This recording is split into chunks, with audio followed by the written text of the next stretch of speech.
Acceleration क्या होता है? सिंपल सा, acceleration is the rate of change of velocity of an object with respect to क्या? Time.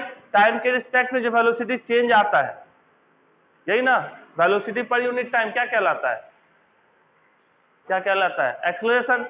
The rate of change of velocity of a body with respect to time is called acceleration. इसको सीधा सीधे क्या कह सकते हैं? Change in velocity per unit क्या चीज?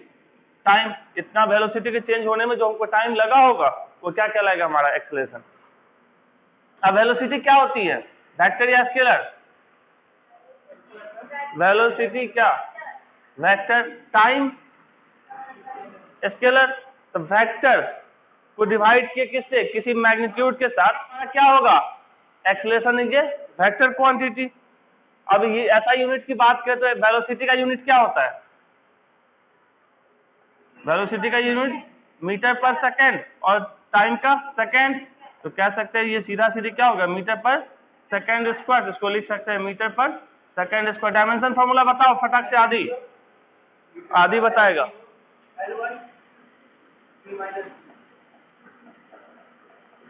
ये हमारा क्या हो जाएगा? Dimension formula. एक्सेलरेशन क्या है? वेक्टर क्वांटिटी है, मतलब इसके पास क्या होगा? Magnitude plus direction. तो मतलब इसमें भी क्या चलेगी? माइने नोट में दो चीज समझते हैं। पहला क्या है? If a body in acceleration, body किसमें हो? एक्सेलरेशन में। एक्सेलरेशन में बॉडी होगा तो क्या होगा? उस बॉडी को वेलोसिटी चेंज होगा टाइम के रिस्पेक्ट में। एक्सेलरेशन जीरो का मतलब क्या होता था? बॉडी यूनिफॉर्म, यही होता था ना। यदि बॉडी के पास एक्सेलरेशन होगा तो स्वाभाविक उसकी बॉडी क्या होगी?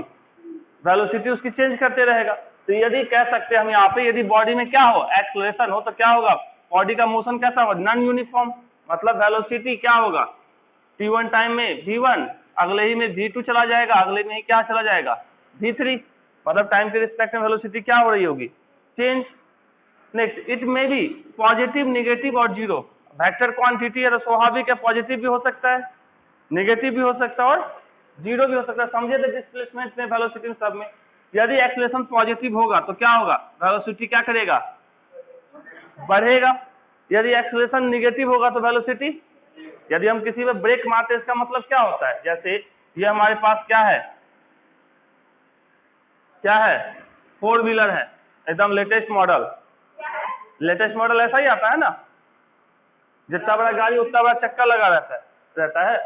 तो इस मॉडल पे ठीक है, ये जा रहा था किस वेलोसिटी से? मान लो 500 किलोमीटर पर आवर की स्पीड से जा रहा था। छोटा मोटा गाड़ी नहीं है, एकदम लेटेस्ट है, 2090 की गाड़ी।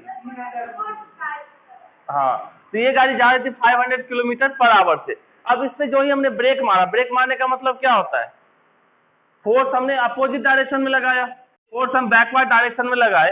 फोर्स क्या होता है? m इंटू ए भी हमारा वेक्टर, एफ भी हमारा वेक्टर। तो एफ का डायरेक्शन जिधर होगा उधर ए का डायरेक्शन होगा। तो एक्सेलरेशन क्या हो जाएगा? इस डायरेक्शन में एक्सेलरेशन आएगा तो स्वाभाविक सी बात है स्पीड क्या होगी? अब 500 से कितनी आ जाएगी? 5 किलोमीटर पर आवर। और ब्रेक लगा के रखेंगे 0 किलोमीटर पर आवर, और सीधे और ब्रेक लगाएंगे तो भी 0 ही रहेगा। ये नहीं, माइनस में कैसे चला जाएगा? ब्रेक लगा रहे हैं, फोर्स थोड़ी ना लगा रहे हैं, मतलब जस्ट कॉमेडी में। यदि 0 एक्सेलरेशन रहेगा तो बंदा क्या होगा? कांस्टेंट वेलोसिटी से चलेगा। समझ रहे हो? तो मतलब यदि ये बहादुर है, वेलोसिटी से जा रहा था, एक्सेलरेशन बैकवर्ड डायरेक्शन लगाएंगे तो क्या होगा? सिस्टम हमारा स्लो डाउन होगा।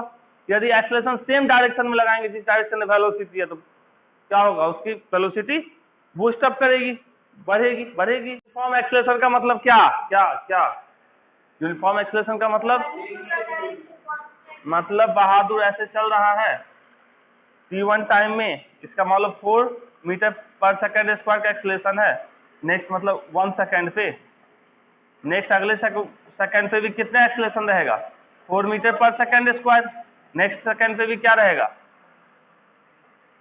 क्या यदि एक्सेलरेशन सेम है तो क्या वेलोसिटी सेम रहेगी? वेलोसिटी यहाँ भी है तो यहाँ क्या होगा? वेलोसिटी इंक्रीज करेगा। यहाँ क्या होगा? और ज्यादा इंक्रीज करेगा। ये क्वेश्चन पढ़े थे, v minus u by t is equals to A, तो v minus u equals to क्या होगा, ए टी लिख सकते हैं। तो v इक्वल्स टू क्या होगा, u प्लस ए टी पढ़े हैं। तो यदि किसी के पास a है तो टाइम तो रहेगा ही, टाइम तो रहना है ना, टाइम कहीं जाएगा, टाइम रहना है ना। तो यदि किसी के पास a है तो u में क्या होगा, जाके ऐड होगा कुछ बंदा, तो वेलोसिटी क्या हो गई, इंक्रीज की, और नेक्स्ट टाइम टाइम और बढ़ा तो क्या होगा, वेलोसिटी और ज्यादा इंक्रीज करेगी। तो क्या बोलते हैं, यूनिफॉर्म एक्सेलरेशन का मतलब एक्सेलरेशन कांस्टेंट रहना चाहिए, एक्सेलरेशन चेंज नहीं होना चाहिए। नॉन यूनिफॉर्म एक्सेलरेशन का मतलब क्या होगा, एक्सेलरेशन टाइम के रिस्पेक्ट में चेंज होना चाहिए, चाहे वो डायरेक्शन के रिस्पेक्ट में हो, चाहे वो मैग्नीट्यूड के रिस्पेक्ट में हो। एक्सेलरेशन क्या है, वेक्टर है, तो उसमें डायरेक्शन और मैग्नीट्यूड दोनों होता है ना। तो यूनिफॉर्म का मतलब क्या है, टाइम के रिस्पेक्ट में एक्सेलरेशन चेंज ना हो रहा, मतलब एक्सेलरेशन कांस्टेंट है। तो कह सकते हैं if the magnitude and direction of the acceleration remains constant, किसमें, ड्यूरिंग मोशन। अब नॉन यूनिफॉर्म मतलब टाइम के रिस्पेक्ट में या मैग्नीट्यूड उसका चेंज करे। नॉन यूनिफॉर्म का मतलब क्या, टाइम के रिस्पेक्ट में उसका या तो मैग्नीट्यूड चेंज कर जाए या डायरेक्शन चेंज कर जाए या दोनों चेंज कर जाए, तो उसको क्या बोलेंगे, नॉन यूनिफॉर्म। यहाँ पे एक्सेलरेशन कितना, 1 मीटर पर सेकंड, नेक्स्ट अगले सेकंड में क्या हो गया, 4 मीटर पर सेकंड, मतलब एक्सेलरेशन चेंज कर गया। यूनिफॉर्म के केस में क्या था, एक्सेलरेशन यहाँ यदि 1 मीटर होता तो यहाँ भी क्या होता, 1 मीटर पर सेकंड स्क्वायर ही होता।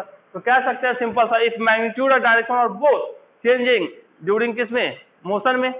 मोशन के टाइम में यदि मैग्नीट्यूड चेंज कर जाए या डायरेक्शन चेंज कर जाए या दोनों चेंज कर, यदि कोई ऑब्जेक्ट के पे वेरिएबल एक्सेलरेशन पे चल रहा है, मतलब टाइम के रिस्पेक्ट में उसका क्या हो रहा है, एक्सेलरेशन चेंज कर रहा है, तो उसकी वेलोसिटी भी क्या होगी, यदि वेरिएबल नहीं भी एक्सेलरेशन होता तो भी वेलोसिटी चेंज करती।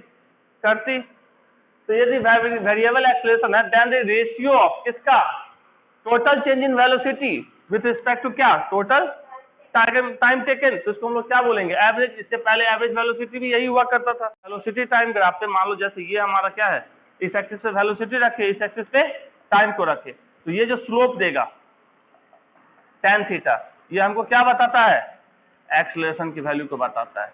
इससे पहले पढ़े थे इंस्टेंटेनियस, तो इंस्टेंटेनियस एक्सेलरेशन भी आएगा, मतलब किसी पर्टिकुलर टाइम पे जो एक्सेलरेशन की वैल्यू होगी वो क्या कहलाएगी हमारी, इंस्टेंटेनियस एक्सेलरेशन। तो कह सकते हैं हम लोग the acceleration of a moving body at any instant of time. Any instant का मतलब क्या, किसी पर्टिकुलर टाइम पे, इसको क्या बोलेंगे, इंस्टेंटेनियस एक्सेलरेशन।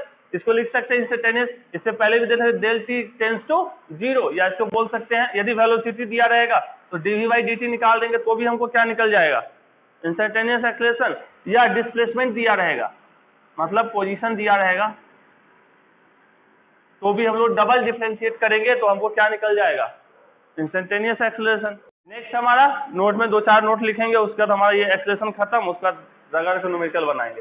पहला, यदि बॉडी किसमें हो, यूनिफॉर्म एक्सेलरेशन। यूनिफॉर्म एक्सेलरेशन का मतलब क्या, एक्सेलरेशन क्या हो, चेंज ना हो रहा हो, ठीक है, a1 equal to a2 equal to a3। तो यूनिफॉर्म एक्सेलरेशन में रहेगा तो उस टाइम में ऑब्जेक्टिव में पूछा जाता है कि इंस्टेंटेनियस एक्सेलरेशन, यूनिफॉर्म और एवरेज तीनों हमारे क्या होंगे, इक्वल होंगे, यदि बॉडी किसमें हो, यूनिफॉर्म एक्सेलरेशन में हो। यदि वेलोसिटी किसके फंक्शन में दिया हुआ, जैसे मान लो हमारा क्या दिया, मान लो x इक्वल टू ऐसे दिए हुए हैं 5t cube plus 2t square plus 1, ऐसा, ये क्या दिया हुआ है, पोजीशन फैक्टर के टर्म में दिया, पोजीशन के टर्म में दिया हुआ है। जैसे क्या, वेलोसिटी इज गिवन किसके टर्म में, पोजीशन। ये हमारा क्या है, x हमारा है डिस्प्लेसमेंट, डिस्प्लेसमेंट हम टाइम के रिस्पेक्ट में दे दिए। यदि हमको वेलोसिटी चाहिए हुआ तो क्या करेंगे, dx बाई dt निकालेंगे, निकाल सकते हैं dx बाई dt। इसका डिफरेंशिएशन क्या होगा, 15t स्क्वायर प्लस 4t होगा, और जो टाइमिंग वाइमिंग देगा उसको डाल के यहाँ से वेलोसिटी निकालेंगे। यदि वेलोसिटी ही दिया रहता है किसमें, फंक्शन में, जैसे वेलोसिटी क्या दे दिया हमको, 15t स्क्वायर प्लस 4t। अब हमको यदि एक्सेलरेशन निकालना है तो क्या करेंगे, इसको एक बार और डिफरेंशिएट करेंगे, मतलब एक्सेलरेशन इक्वल्स टू, इसी को क्या बोला जाता है, double differentiation of position factor. ये इसका डबल डिफरेंशिएशन, ये हमारा कितना हो जाएगा, 30t प्लस 4। अब यदि हमारा कैसा कुछ दिए हुए कहानी में, if A particle accelerated A time t1 by the acceleration किससे, यदि कोई हमारा बहादुर t1 टाइम में एक्सेलरेशन क्या है इसका a1 और t2 टाइम के लिए एक्सेलरेशन कितना दिया है a2, तो इसके केस में एवरेज कैसे निकालेंगे, सीधा सीधी a1 t1 plus a2 t2 divided by t1 plus t2 होएगा। फोर्थ पॉइंट की बात करते हैं, देखो यहाँ समझोगे क्या कह रहा है हमारा फोर्थ पॉइंट। ये बहादुर क्या हमारा, यहाँ ध्यान दो, m1 इसका मास है और इससे फोर्स F लग रहा है, तो इसमें एक्सेलरेशन क्या मिल रहा है a1। उसी तरह F फोर्स को यदि हम m2 मास पे लगाते हो तो एक्सेलरेशन क्या मिलता है a2। तो दोनों मास को हम एक साथ ले आए, एक साथ ला सकते हैं, और फोर्स वही लगाए जो F लगाए थे इंडिविजुअल, वही F फोर्स हम लगाए, तो इसमें कुछ एक्सेलरेशन आएगा। अब यदि हम फर्स्ट केस की बात करें तो F इक्वल टू क्या लिख सकते हैं, लिखा जा सकता है दूसरे वाले में लिख सकते हैं इतना। तीसरे वाले केस की बात करें तो F इक्वल टू क्या लिख सकते हैं, यहां से यदि हम तीसरे वाले केस में हम बात करें तीसरे केस की बात करेंगे तो F इक्वल टू क्या लिख सकते हैं,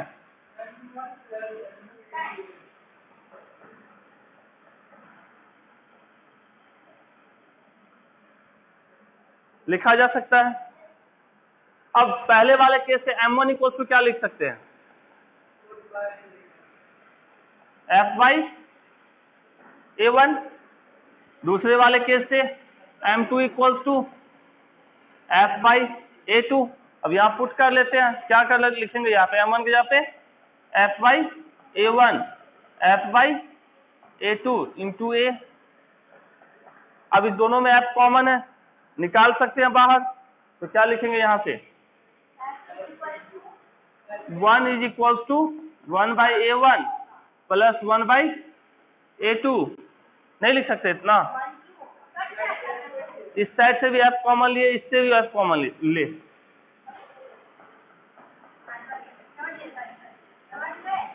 अब इसको हमको सॉल्व करना है, a की वैल्यू को क्या लिख सकते हैं, a बराबर क्या लिख सकते हैं 1 बाई, यही लिखेंगे ना, इतना लिख सकते हैं। अब इसको सॉल्व करेंगे तो क्या लिखा जाएगा 1 by a1 plus a2 divided by a1 a2। इसको और क्या लिखेंगे a1 a2 डिवाइडेड बाई, तो ये क्या हो जाएगा किसका एक्सेलरेशन, जब दोनों मास को एक साथ लेके आएंगे। तो हमको क्या दिए हुए हैं, h इक्वल टू क्या दिए हुए हैं 3t cube plus 7t square plus 14t अब प्लस 8। हमको क्या होता है, एक्सेलरेशन पूछ रहा है, एक्सेलरेशन क्या होता है dv बाई dt, या इसको लिख सकते हैं डबल डिफरेंशिएशन ऑफ पोजीशन, या x के रिस्पेक्ट में बोलो या dt स्क्वायर। तो हम इसको सबसे पहले यदि हम वेलोसिटी निकालना चाहते तो हम क्या लिख सकते ds बाई dt लिख सकते थे। तो ऐसा हमको क्या है, इसको डिफरेंशिएट करेंगे कितना आ जाएगा 9t square plus 14t plus 14 होगा, वेलोसिटी निकल गई। अब हमको क्या चाहिए, एक्सेलरेशन क्या होता है dv बाई dt। इसको डिफरेंशिएट करोगे 18t प्लस 14, ठीक है। t इक्वल टू 1 दिया हुआ है तो कितना हो जाएगा t इज इक्वल टू 1 पे 18 प्लस 14 कितना आया, और एक्सेलरेशन था तो यूनिट क्या होगा मीटर पर सेकंड स्क्वायर, तो 32 मीटर पर सेकंड स्क्वायर। क्या कह रहा है हमारा ए और बी पार्टिकल, जिसका पूछा क्या जा रहा है va बाई vb, इसी की वैल्यू पूछी जा रही है ना। va की वैल्यू कितनी है नहीं पता है, पता है va की वैल्यू tan 30 डिग्री होगा, और vb की वैल्यू tan 30 की वैल्यू tan 60 की, x इक्वल टू क्या है t प्लस 5 पे पावर कितना -1, ये हमारा क्या है x है। तो वेलोसिटी क्या होगा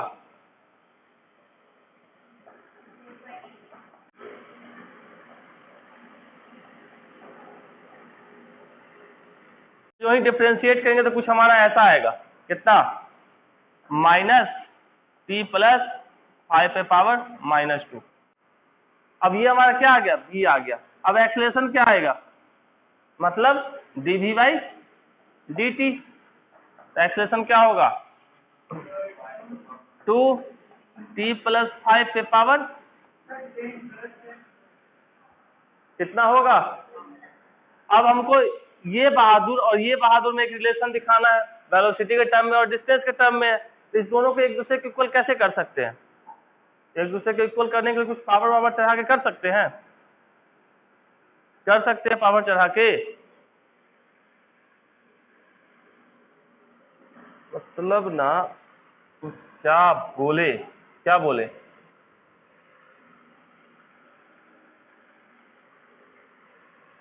हमको क्या करना है, वेलोसिटी को एक्सेलरेशन के बराबर करना है। तो हम दोनों का ये वाला टर्म क्या है, सेम है, तो हम कैसे इक्वल कर सकते हैं दोनों को। इसके ऊपर कुछ पावर चढ़ा देंगे तो इसके बराबर हो सकता है। कितना पावर चढ़ा दे इसके ऊपर, वेलोसिटी के ऊपर पावर यदि हम 3/2 चढ़ा देते हैं तो कितना हो जाएगा, राइट हैंड साइड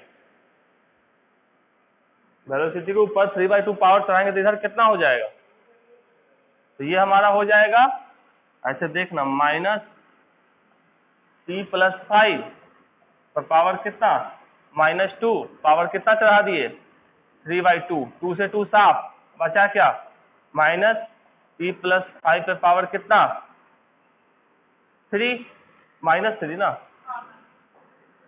इतना ही कुछ यहाँ हम दिख रहा है। तो इसको हम लिख सकते हैं v 3/2 is proportional to a। जो भी कांस्टेंट है, 2 हो माइनस हो, सबको हटा सकते हैं, प्रोपोर्शनल साइन हट लगाए तो इसके साथ कौन वैल्यू कर रहा है, a के साथ कौन प्रोपोर्शनल है। यहां से बहादुर यहां चला, ठीक है, कितने का डिस्प्लेसमेंट हुआ, इस पे हमको क्या पूछ रहा है, सिंपल सा चलो एक्चुअली चलो स्पीड की हम बात करते हैं। स्पीड क्या होता है, change in distance by time. यहां से जब यहां चलेगा तो कितना डिस्टेंस कवर किया, 0 -2, टाइम कितना लगा, 0 to 1, मतलब 1 माइनस क्या कर ले, 0 कर ले, ये कितना हुआ, 2/1, मतलब 2 मीटर पर सेकेंड होगा। दूसरा चलते हैं हम कहां से, 1 सेकेंड से 2 सेकेंड पे, और यहां से यहां, तो कितना हो जाएगा, S2 की यदि बात करें स्पीड 2 की, तो 6 -0 डिवाइडेड बाय कितना, 2 - 1, कितना आया ये, 6 मीटर पर सेकेंड आया। तीसरे पे चलते हैं, कहां से, S3 की बात करें तो 16 -6 डिवाइडेड बाय 3 - 2, कितना आया, 10/1, मतलब 10 मीटर पर सेकेंड। क्या हो रहा है, स्पीड चेंज हो रहा है, तो नॉन यूनिफॉर्म तो होगा ही, और नॉन यूनिफॉर्म का मतलब क्या होता है, एक्सेलरेशन तो होता ही है। हम किसके साथ जा सकते हैं, हमारे पास क्या दिया, वेलोसिटी दिया हुआ है, और एक्सेलरेशन के टर्म में सब पूछा जाता है, एक्सेलरेशन कैसे निकलेगा उसका।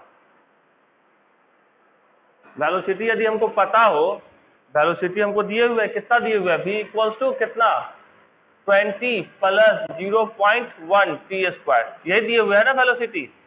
हमको एक्सेलरेशन के टर्म में ऑप्शन दे रहा है कि भाई acceleration, acceleration, retardation, acceleration, acceleration. तो हम कह सकते हैं एक्सेलरेशन इक्वल्स टू क्या, dv बाई dt। इसको जो ही डिफरेंशिएट करोगे कितना आ जाएगा, 0.2 t आएगा।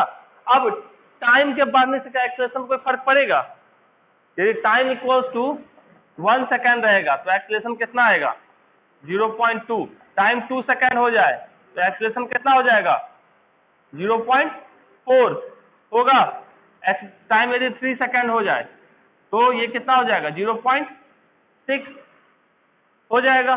तब यहाँ कौन सा कहानी चल रहा है, नॉन यूनिफॉर्म चल रहा है। एक्सेलरेशन क्या पहले बार में था मीटर पर सेकेंड स्क्वायर 0.2, दूसरी बार में ये हो गया, तीसरी बार में ये हो गया, मतलब एक्सेलरेशन क्या है, बढ़ रहा है। हमारे पास क्या दिए हुए हैं, t इक्वल्स टू कितना, ax² plus beta x, alpha x शायद ये ना, अल्फा है, alpha x² plus beta x। अब हमको क्या निकालना है, वेलोसिटी पहले निकालेंगे फिर एक्सेलरेशन निकालेंगे। तो वेलोसिटी इक्वल्स टू क्या होता है, तो 1/v इक्वल्स टू क्या लिख सकते हैं, लिख सकते हैं यहां से हम dt/dx निकाल ले और उसको पलट देंगे तो v निकल जाएगा। मतलब यहां से dt/dx निकालिए, कितना हो जाएगा 2α x प्लस बीटा, ये हो जाएगा। इसको हम पलट लेते हैं, ये हमारा क्या होता है 1/v के बराबर, तो v क्या हो जाएगा 1/2α x प्लस बीटा, ये हमारा v हो जाएगा। अब हमको एक्सीलरेशन चाहिए, तो एक्सीलरेशन इक्वल्स टू क्या होता है dv/dt, ये होता है। इसको हम एक बार और लिख चुके हैं dv/dx और dx/dt, ऐसा लिखे थे। dx/dt क्या होता है हमारा, एक बार इससे क्वेश्चन ही बना चुके हैं, सेम टाइप का क्वेश्चन, अल्फा बीटा भी उसमें भी था। इसको ऐसा लिखा जा सकता है, v इक्वल्स टू क्या लिख सकते हैं, v हमको पता है कितना है 1/2 2α x प्लस बीटा इंटू, इसको डिफरेंशिएट करना है इंटू, डिफरेंशिएशन किसका, इसका, तो 2α x प्लस बीटा तो पावर -1 डिवाइडेड बाई dx, यही करना था ना। अब इसको लिखेंगे तो क्या लिखेंगे, क्या लिखेंगे बोलो, ये हो जाएगा 1/2α x प्लस बीटा इंटू, इसको डिफरेंशिएट करेंगे -1 इंटू कितना 2α x प्लस बीटा पावर कितना -2 इंटू कितना 2α। इसको यदि हम और लिखना चाहे तो क्या लिख सकते थे, इसको सॉल्व करेंगे कितना आ जाएगा, ये 1/2α x प्लस बीटा पावर कितना 3 होगा, और क्या बचेगा इंटू -2α। ठीक ठीक ठीक है। अब ये हमारा 1/2α x प्लस बीटा क्या है, ये भी है ना, जिसको हम क्या लिख सकते हैं v क्यूब, और ये हो गया -2α, ये हमारा हो गया -2α v क्यूब। ये रिटार्डेशन पूछ रहा है, मतलब रिटार्डेशन पूछ रहा है, मतलब माइनस साइन रिटार्डेशन के लिए आंसर क्या हो जाएगा 2α v क्यूब, 2α v क्यूब।